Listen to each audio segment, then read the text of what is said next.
Ladies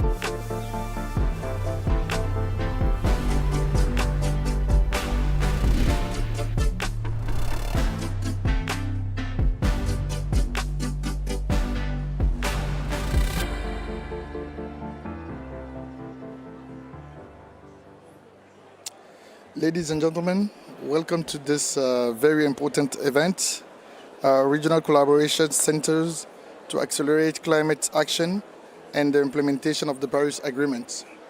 Over the course of last week, we've heard many times that finance is a big issue. Finance is missing, and we need finance to accelerate and implement the Paris Agreement. I am one of those who say that finance is not the issue. We are the issue, as we need to build infrastructure where we support each other, work in collaboration, and make sure that the little finance that we have serves and can complement all our resources needs to fight these important climate issues. This event has two main objectives. First of all, to acknowledge the collaboration of the UN climate change and the RCCs in the broader United Nations system, international and regional organizations to support countries boosting climate action, raising ambition, and increasing resilience in a focused area of work, including NDCs, Article 6, and adaptation. Second objective is to identify further opportunities and modalities of coordination and collaboration at regional level to support the implementation of the Paris Agreement and foster effective coordination among key national stakeholders and actors. Before we start the conversation amongst partners, I would like to welcome Mr. James Grabert, Director Mitigation Division at the UN Climate Change Secretariat. Thank you, James. Thank you, Mubarak. Good afternoon, distinguished participants. We truly stand at a pivotal moment. In today's rapidly changing world, one question rises above the rest. How can we together lead the way to accelerate the implementation of the Paris Agreement? Our collective answer to this will shape our shared future. I choose my words carefully and talk about leading the way together and providing a collective answer to this question, because it is my intrinsic belief that in all possible cases in life, isolated action, as efficient as it may be, cannot compete with the aggregated and integrated action. This is why the UN Climate Change Regional Collaboration Centers were originally created in partnership with like-minded organizations to support countries benefiting from climate instruments to support their collective fight against climate change. Today, this event seeks to present how the 6 centers scattered all around the world lead their work in collaboration with the wider UN system, other international, regional, and local organizations to support countries to boost climate action, raise national ambition, and increase overall resilience. That is not all, however. The RCCs also constantly seek further opportunities to collaborate and coordinate action with regional stakeholders, and this event will hopefully prompt new avenues and possibilities to engage actors, exponentially facilitate the implementation of the Paris Agreement from the ground up. So thank you all, and thank you to our panelists for attending this event, and the audience, and for hopefully all will provide your perspectives and insights from your own experiences, and this peer exchange and peer learning cannot be undervalued, so I really hope this will be the case today. We look forward to working with you at a global, regional, and country level. Thank you. Thank you very much, James, for these words that reminds us that collaboration is key in the success of the implementation of the Paris Agreement. And concretely on the ground, being an old RCC team lead, I can say that there is RCC's activities is very important on the ground, and we've seen over the course of the years the importance of the activities of the regional collaboration centers. And to make you hear more on the achievement of RCCs, I would like to invite here Andrea Camponogara, the Regional Collaboration Center Global Lead at the UN FCCC. Andrea, take the floor, please. Thank you. Thank you, Mubarak. Good afternoon, everybody. I will try to briefly introduce you to who the RCC are, what is their work achievement in 2024, but I don't want to take much of the time that is given for the panelists, excellent panelists we have, but we're sure will provide more valuable insights of importance of regional collaboration and coordination.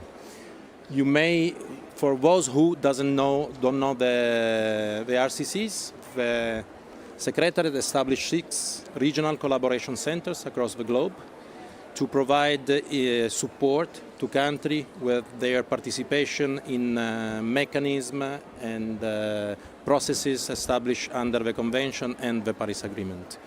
We have 6 of them, as I said, from west to east. One is in Panama, covering Latin America, one in St. George, Grenada, covering the Caribbean region. Then we have 2 in Africa, one in Lomé, Togo for West and Central Africa, one in Kampala, Uganda for Eastern and Southern Africa, one in Dubai for North Africa, Middle East and South Asia, and the last one in Bangkok covering the huge region of Asia and the Pacific. They, as said, provide a set of activities that span from training, capacity building on various matters, let's say in the main area of work under the Paris Agreement, including mitigation, adaptation, transparency, means of implementation, which include capacity building, technology development, transfer, and climate finance, stakeholder engagement, which means engagement of private sectors, youth, gender mainstreaming, and adaptation.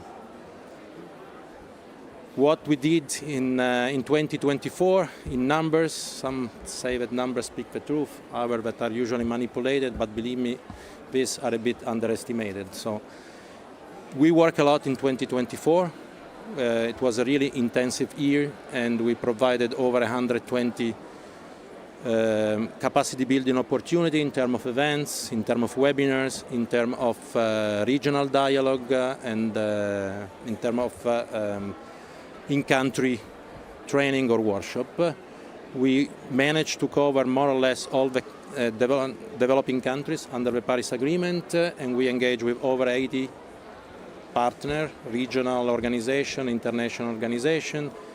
Together we mobilize over $1.5 million for the organization of this activity.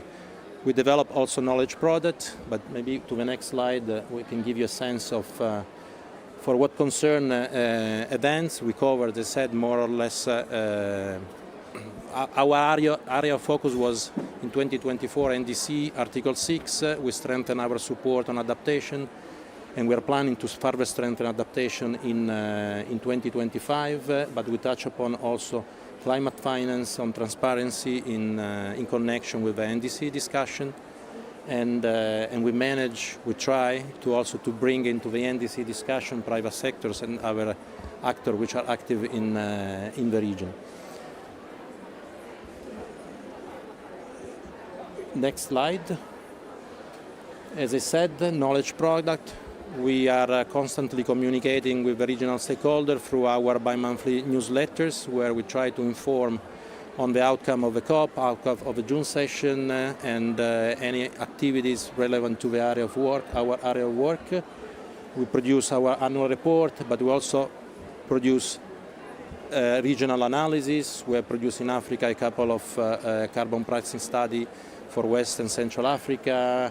We are now in the making of a sort of landscape study for what is the situation with LT-LEDs, NDC in the Pacific, and what it meant by mitigation ambition in the Pacific, and many other products. Next one. The topic, the focus of this event is on the importance of regional collaboration and coordination. So we really strengthened in 2024 the outreach to and the collaboration within the UN system, but also with a wide array of regional organizations, from including private sector, multilateral development bank, academia and research institute, our RCC hosting partners, And I would like to give you just some example of partnership that we had, just for you to better understand what is the breadth of our intervention. Next slide. So, NDC 3.0 forum organized in 2024, in six different regions together, and that was a collective efforts led by UNEP, UNDP, NDC partnership with the collaboration of the Climate Change Secretariat, including the RCCs. So we try to bring a bit of regional perspective in the shaping of the agenda, and we did it also in collaboration with other regional organizations. For example, for the event we organize, the forum we organize in the Pacific, we did it in collaboration with SPREP. We have a representative of SPREP who will be sitting among the panelists later on, and also with the SPC from the Pacific. Next slide. We organize an RCC Caribbean Week covering on both Article 6 and NDC to provide a platform for Caribbean countries to discuss on this matter in a more contained environment, and that was organized in collaboration with OECS, with the participation of CARICOM, the CARICOM Fund, CBIT GSP program on transparency, ICAT, and many other partners and organizations. Next slide. In Asia Pacific, we are partnering with UNDP, funded by the Swedish International Development Agency, to implement the Youth YECA project, which is a project that aims at putting at the center of the discussion the youth, and also promoting their participation in COP. I think this year through the YECA we managed to mobilize funds for allowing participation of 10 youth representatives from Central Asia. And in addition, we also organize during the year training on topic related to the implementation of the Paris Agreement. Next slide. In Guatemala, we've been partnering with the Sugar Producer Association of Guatemala, private sector, the Inter-American Institute for Cooperation in Agriculture, the Ministry of the Environment of Guatemala, to provide a comprehensive training to both private sectors and the government on issues mainly related to Article 6 and NDC. And that was one of the first attempts of the RCC to provide also a sort of sectoral focus support, and an attempt to bridge the government and the private sectors in planning together intervention or that might be captured under the NDC. Next slide. In Africa, but this is just an example, it's not the only one that we did, it's just an example. Together with Agnes and with NEPAD, we developed a technical guide for the development of long-term LTLEDs for Africa. So that was followed a survey and a study on what was the landscape of LTLEDs in Africa. Next. And last but not least, we also partnering, part of the consortium of partners in East Africa and Southern Africa, together with UN University, to support incubator and accelerators for young entrepreneurship, mainly youth and women, to get them to provide them with support in their endeavor in developing innovative technology for climate change. And next one. Last, in the MENA region, and this is just an example of the many webinars that we organize across the 6 RCCs. Together with FAO, we organize a webinar thematic in the context of this discussion on the food sectors. But this is just an example, because we organize many other thematic webinars and that have allow us to reach, of course, a broader audience and of stakeholders. So all this to celebrate, I think, what we, together with other partners, many other partners, we managed to deliver in 2024 as regional collaboration centers. It's not our only achievement, so I would like to underline the fact that we did it, it was a collective response to parties' mandate. We would like to continue that way to further strengthen the collaboration we established in 2024. And I take also this occasion to thank all the representatives from our partner here and the one that maybe is listening virtually for their support, for staying with us. And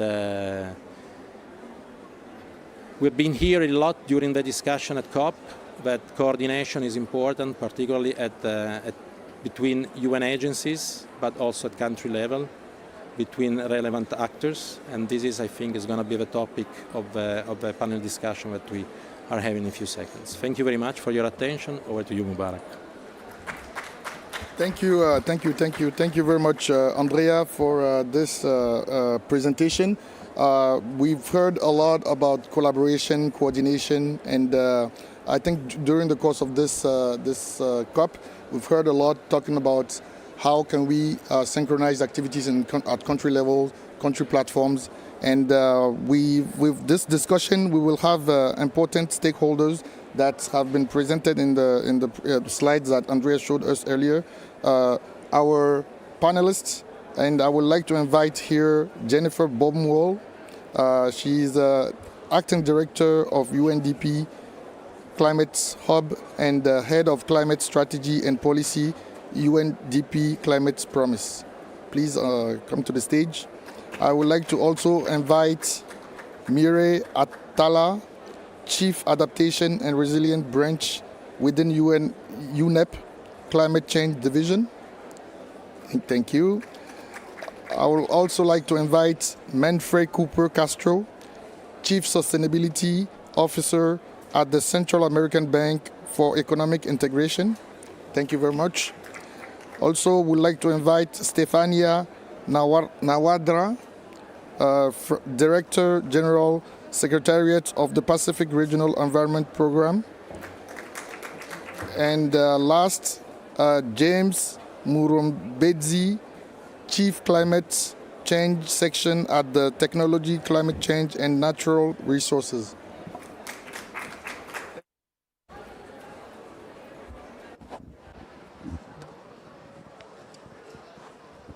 Thank you. Thanks to all our panelists whom have agreed to join us today to share their experience on the ground and working together with UNFCCC to have a concrete result on capacity enhancement, capacity building for the implementation of the Paris Agreements. Before we start, I would like to invite Jennifer Baumwoll to give us a quick insight of what has been done on the ground level in 2024 by the UN agencies in supporting countries with the next round of NDCs. And we've seen that there have been a lot of positive collaboration, positive results. And what's the concrete game changer that made this successful? Great, thank you so much, and thanks to UNFCCC for organizing this event and also all the close partnership. I think as we heard, there's a lot of really incredible work happening with the RCCs and really helping to be a bit of the glue at the regional level and bringing a lot of the partners together in support for countries. So thank you for this platform. To your question on how the UN agencies are coming together around the NDCs, this is become a full effort, coordinated effort across the UN system in terms of supporting countries on this next round of NDCs. We've seen the political push and the political will for enhancing and coming out with more ambitious NDCs over the next year. The leadership of the COP Troika being a high priority. The Secretary General has also identified NDCs as one of his top priorities when it comes to climate action, and so really mobilizing the entire UN system to help countries respond to the needs. that they have in supporting an effort to strengthen the NDCs. So what does that look like? We've been working together at all levels. So globally, over 30 UN agencies have come together to share information, to resources, guidance, and pull together a more coordinated offer for countries in terms of what we can bring from the different UN agencies and the various expertise across the system. At regional level, as we heard, a lot of the work that's happening in terms of responding to the specific regional priorities, as well as facilitating exchanges between countries in order to establish, to build capacity, to share lessons, and connect between different countries. We heard about the regional NDC 3.0 forums that have been held, about 6 of them over the past few months. So really an opportunity to build a bit of momentum and capacity among countries when it comes to this process. And then at the national level, really leveraging the UN country team platform and the existing infrastructure we have within the UN system to pull together the various offers that different agencies have and come to government with a coordinated offer, a coordinated effort that identifies the different technical support that can be provided from countries. So this is being rolled out across all countries. We have about 90 countries that are actively engaged, others that are coming on board already. We also have a number of specific deeper dive thematic efforts that are happening. For instance, a toolbox that we've done with UNEP colleagues, with UNFCCC on circular economy and how to integrate that into NDCs. We're working with FAO to understand how we can help to strengthen the agriculture targets within NDCs, and so on. So really looking at where the specific needs are from government on the process and bringing and rallying the different expertise, a bit of an all hands on deck effort across the UN system to really respond to the needs that are emerging. No, thank you very much, Jennifer. But when something is working, you need to recognize it, and we recognize the effort that the UN system is doing to collaborate more, to coordinate the activities. But where do you see, like in this momentum, how do you see it's continuing next year in 2025 to further enhance the support to countries? I think we're just getting started when it comes to the UN support. We're ramping up. I know within UNDP we're actively engaged in about 50 countries and plan to be supporting in close to 75 by the end of this year. So I think it's just getting started, and as we come together with the different agencies and what they can bring to the table, I think that will continue into next year. We're at this critical moment where as the NDC processes are finalizing and coming to the point where submissions are coming through next year. This is the moment where we need to be, again, all hands on deck and be there to support countries as they submit. Thank you very much. Now we will go to another very important stakeholder on the ground that supports the activities, that collaborates a lot with the UNFCCC. I will now ask Mire, where would you say that regional collaboration is most effective to date, and what areas of work in addition to NDC in your experience would be benefit from enhanced collaboration? Thank you very much, and allow me to join everyone with thanking the Secretariat for this invitation, but also for the extensive collaboration that we've had across the system and with other partners like GIZ and otherwise over these fora. I can sum it up in like 5 words. What we've learned from these fora is that most of the countries that we're supporting are facing very similar challenges, but are coming up with very different solutions. And so regional cooperation, and in particular the fora, have allowed the emergence of the identification of these different solutions, and also in a way that we need to leapfrog. For those of you who have missed the emissions gap report, we're on track towards 3.1 degrees, and so we do need very, very high ambition in the next round of NDCs, but we also need them to be implementable. So through the fora, we've identified that challenges of implementation are quite similar across the board. And, regional cooperation allows those economies of scale that help to not necessarily repeat the same errors, and also to learn from experiences of other countries. And maybe I can give a couple of examples. Particularly on transparency, before the NDCs, we have the BTR deadline coming up. And BTR are like, in French, you would say le socle. They're like the foundation of NDCs. If you don't have transparent, robust, and solid data, how can you plan? And how can you determine what your priorities will be? And so we've identified a number of areas where on how to enhance data collection, data processing, how to address certain hurdles along the way, like a very high rotation in terms of staff. How do you retain capacity, and how do you make sure that you're institutionalizing and also socializing and gathering data across the board from different sectors too? Second, in terms of early warning for all, because we are already at a time where we are, living in a 1.5 degree, hoping to curb that. Sea surface temperature oscillation on the coast of Peru, across the coast in the Atlantic, can actually mean precipitation upland in Peru, and so again, that kind of collaboration among countries to make sure that the data on sea surface temperature oscillation is actually reaching the communities in the highlands is also another area of cooperation. In the Pacific, we saw that, thinking about Article 6 and what do you include, what do you exclude, what sectors, and what domestic arrangements are the proper arrangements, not only to mobilize the resources, but also to make sure that we're keeping in mind intergenerational equity and that we're not selling short, easy emission reductions now, and then having the next generation having to pay for hard-to-abate sectors in the future, is also something that has emerged through these discussions. And lastly, maybe one of the key areas that was identified in the emission gap report as a promising area for helping us achieve that 1.5, because it is achievable, are nature and forests.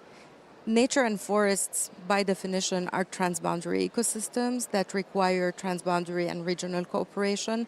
So this is, again, one area that can help us, leapfrog and jumpstart ambition under NDCs. Thanks. Thank you very much. I will now go to James, another agency that works closely with the UN system and the UNFCCC, and ask, during this COP, we've heard several times that the main challenges that the countries face in addressing climate change is planning a proper response to the impacts of climate change and is insufficient institutional coordination. How can a small entity like the Regional Collaboration Centers help organizations like UNICA properly address those challenges? Yes, thank you, and good afternoon, everyone. So to respond to your question, I think firstly I would like to talk a little bit about the institutional collaboration challenge itself, and then link it with the role that can potentially be played by the RCCs. The first thing to say is that in the development of climate actions, there generally is an absence or a very minimal presence of institutions, governance institutions, policies, legislation in Africa guiding the climate response itself, which makes coordination very, very challenging. To begin with, most of the climate actions are defined within ministries, agencies that are related with environment, trying to define climate actions that extend way beyond the environment sector. And typically, ministries of environment also do not have the policy or regulatory capacity to coordinate activities in other government agencies. So that is a very real challenge. The second challenge regarding institutional collaboration is just the cost of collaboration itself, the cost of bringing together other players, other agencies within the governments and also outside of the governance. And this challenge is more pronounced even at the subnational level, as well as at the supra-regional level. So we have just heard, for instance, that many of the environment issues that have to be addressed, the climate change issues, transboundary. So, for instance, water issues, forest governance, and so on. And we don't have sufficient institutional capacity beyond the national level as well. So those are some of the challenges. And of course, in addition to the cost, the available finances are also very fragmented. So we have numerous agencies that are supporting national processes with very little coordination between those interventions. A couple of years ago, we actually carried out a survey of who is doing what in climate action across the African continent and how much does it cost. And you won't believe it, but more than $3 billion was being spent during that year on climate action. But we could not find the impact of that money because much of it is very small, fragmented, dispersed interventions, initiatives, projects that don't speak to each other in any way. So I think what the RCC could do, firstly, the RCC, I think, needs to expand its presence in the region. We have, for instance, from ECA, tried to and worked with the RCCs, both of them in Africa. But it is very clear to us that the RCCs do not have sufficient capacity compared with the demand for what is required in terms of the numbers of people working in the RCCs, but also in terms of the resources available to the RCCs, which I guess is typical across the UN system, but which could be resolved by the RCCs playing a more proactive role, firstly in understanding what the UN system is doing, and we have heard the UN system has developed mechanisms for internal collaboration. So how can the RCCs participate, for instance, in the opportunities and issues-based coalitions? That would actually be one way. The other, I'll stop after that. The other would be to recognize that the process by which the NDCs have been formulated in Africa has actually prohibited national ownership. Many of the NDCs have been formulated by consultancies who are supported by development partners. I think with very good intentions. But that has typically resulted in this process being divorced from national processes. So how can RCCs actually ensure that the development of these NDCs is nationalized and owned at a national level? Thank you. Thank you very much. With these little resources that you rightly mentioned that the RCC has, can you give us a concrete activity should that UNICA and RCC prioritize to foster better coordination among relevant institutions at national and regional level? Yes. So we have actually been convening national collaboration workshops in different countries, a limited number of countries because we don't have much resources. And we have been collaborating with the RCCs in Africa using the framework that has been developed by the RCCs. Thank you very much. Before I go to my colleague from the bank, the money people, I would like to ask another institution, public institution, and Stefania, how can regional and international organizations support national efforts to involve the whole of society in developing NDCs? Is there any successful experience you may want to share with in your region with the audience? Okay, thank you. The Pacific sub-region in terms of the UN is different from most of the other sub-regions in that we have very strong regional organizations. The one that I head looks after waste, climate change, biodiversity, oceans, and environmental governance. We have a staff of 150. There's another organization that is much bigger, the SPC, that has a staff of 700. So what we would like is for the UN agencies and the other partners who come in not to come and try and set up their own programs, to work through the programs that we have within our own areas. And that is something that we are already doing with the RCC office. We've co-hosted UNEP sub-regional office and WMO sub-regional office for many years now. We've recently been designated technical centers for CBD and also the BRS conventions. So these things are happening because one thing that happens when agencies come from outside and try and do things without understanding the context is that they just confuse our countries. And the other one is that the interventions don't last. The same issue that my friend from Africa has raised. It's not part of the strategic direction that the Pacific has. It's not embedded into the regional architecture. So at the end of funding, all those things fall apart.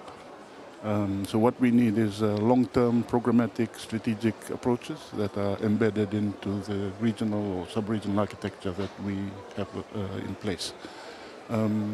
Recently, our leaders agreed to an overarching framework for development in the Pacific called the 2050 Blue Pacific Strategy. We have an agreement with the UN that any activity of the UN is done towards achieving that initiative or that framework initiative. You pointed the country-led initiatives, country-led priorities, which is very important. We've heard over and over again during this COP about country platforms and countries' strategic working tools to really support. What other areas are being prioritized for the Pacific that would benefit from regional collaboration to be addressed more effectively? We have a whole raft of regional initiatives that we've been doing for quite a while. Tuna, we have the best managed tuna fishery in the world. No one else has a tuna fishery like ours. Climate change, we work together on climate change negotiations. We have to do that because we are a very small delegation, so we have to share the load. We're doing the same for national implementation now, where we have a new community of practice, Pacific Climate Change Roundtable, so that we organize ourselves together with partners on how we address things in different thematic areas: health and climate change, trade and climate change, forests and climate change, ocean. So I guess the key message is we have the mechanisms in place. If you want to come and work in the Pacific, try and work through those mechanisms instead of trying to set up your own for UN agencies and partners from outside. Good. Now we'll go to Manfred, and the question is, how can financial institutions like the one you work in partner with other organizations and support countries in implementing the NDCs, including through a better engagement of the private sector?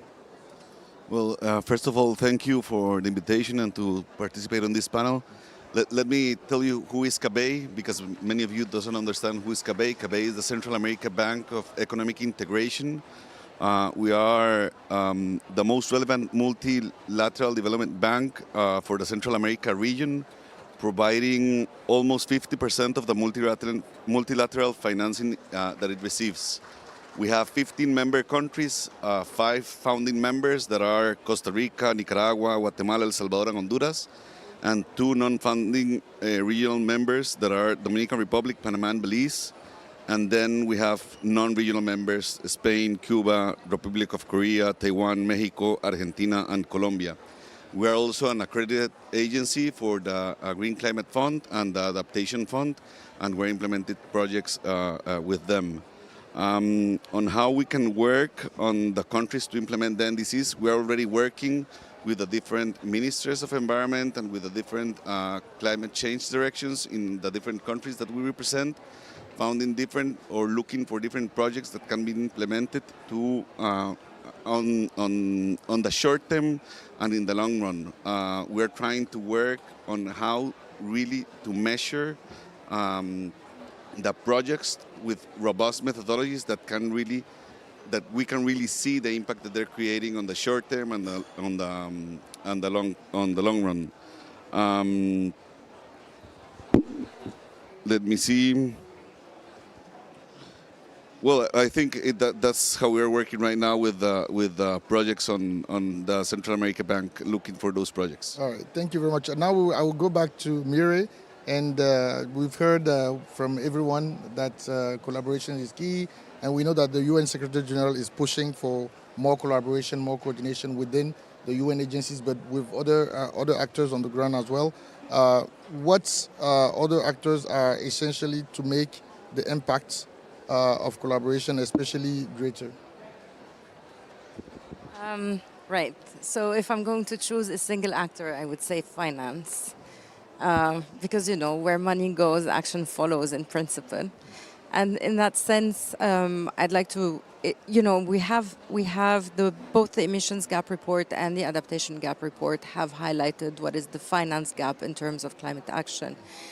But the finance gap itself is important and good to define. But in addition to this, I think we also need to look at where funding is flowing. And I think it's not the lack of finance that we are grappling with, is that we need to put money where it needs to go. And just drawing on an example from the State of Finance from Nature report of 2023, we see there's $200 billion in funding that are flowing towards nature-based solutions, 7 trillion towards activities and investment that actually destroy nature. So it's not the fact that money is lacking, it's where it's going, and that we're undoing with the left hand what we are doing with the right hand.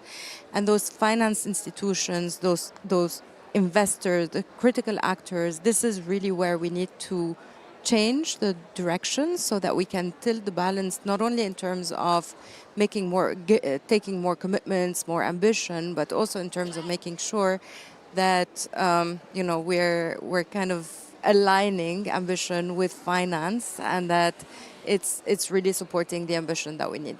Thank you very much. I know you have to run to another event, and I think Jennifer as well has to run to another event. I would like to thank you, the two of you, for your participation and sharing the insights. I'm sure the participant will run into you during the COP and may have other questions to ask you. Thank you very much, and we will continue with others. So now our panel is very unbalanced, gender unbalanced, but I'm sure we will make it interesting for the participants. I would like to say, looking at 2025, can you tell us one thing that the regional collaboration centers can consider to play a more effective role in supporting countries' efforts to implement the Paris Agreement? I would like to start with Stefania on this question.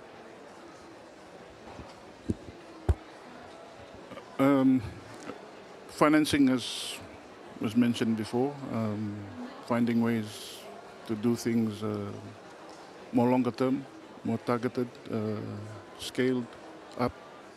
I think countries are fed up with pilots and people dabbling with different things. I think we need large-scale financing that's long-term. How we are able to do that through different mechanisms, whether the GCF Adaptation Fund or other avenues, through the banks, through the philanthropics. This is something that we are already doing in the region, and the centers are welcome to come and work with us through that. The other is innovation, finding ways that work or can be adapted to work in our region that maybe emanate in other parts of the world. We have a MOU with the 5 Cs of the Caribbean, and just one visit to them after the SIDS conference has been really useful for us. We learned things from them, and they learned things from us. So maybe using the centers as a incubator of that exchange would be quite useful. We're also a Regional Seas Secretariat. So we have a similar arrangement with the Regional Seas annual meetings of the Regional Seas Secretariats, and we always find that useful in learning and sharing things. Thank you very much. James, you've mentioned earlier the important activities that RCC are doing on the ground, supporting and collaborating with your institution. What do you think they can do better and they need to do in 2025 on the ground? Yeah. So in 2022, the Africa Union Commission concluded the Africa Climate Change and Resilient Development Strategy. That strategy was was adopted by the Committee of African Heads of State and launched at the Africa Climate Summit, the first Africa Climate Summit in Nairobi in September last year. So it's a very broad framework intended to guide the development of national strategies, including long-term low emissions development strategies, but also NDCs. And I think because the framework already exists, there is no need to reinvent the wheel, as we tend to say. And I think RCCs can use this strategy, working with other development partners to support member states to develop NDCs that are contextualized by the continental policy and strategy. Thank you very much. Menford, as a financial institution, what do you think your role can be in synergy with RCCs in your region to support countries with NDCs, Article 6 implementation and all that? I think with RCCs we can be partnering, working more together on the different countries instead of growing the RCCs all over Latin America. You can use, for example, our offices and our people that are working already on the places. We have already different projects selected, and we have a list of different opportunities that we can work together, and we can use the knowledge and of the workshops and everything that you're creating, but diversify with our people on the places and on the offices that we have already working on, and working more I think on the focus areas like adaptation strategies in agriculture, water, or leveraging carbon market opportunities under Article 6 that we're already working on that on specific countries and in the Central America area. Thank you very much. Now I will now open the floor for questions, and I will take one or two questions from the floor if there are any questions. Yes.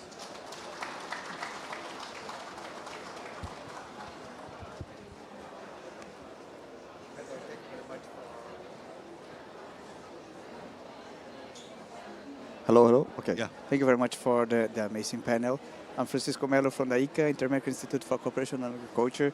You just mentioned among many sectors, the agriculture sector. So what are the major challenges that you're facing to improve the way how we're producing and actually towards more climate resilient crop system?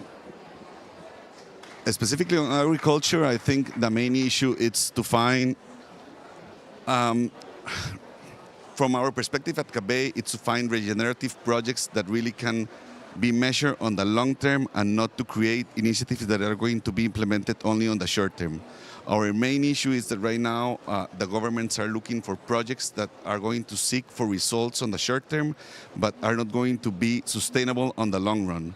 So what we're trying to do is how to not to reinvent the wheel, but to learn from other projects, from other places, and to see what we can implement in our region that has already been done in other places, or in our region to be scaled.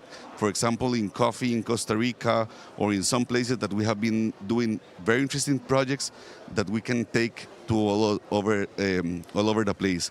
The problem right now that we're seeing is that governments are looking for projects, immediate projects that are like 2-3 years, but at the end you need a project that will be sustainable in the long run, and that you need the information, for example in agriculture, to take better decisions. Right now we don't have the information, for example on climate change, good information to take decisions specifically on the different crops that we're producing in our countries. So we need better information to take better decisions, and not only for the public sector, but the private sector and for the civil society. Thank you very much. I would like to now invite our very good friend Daniele to make the closing remarks of this session.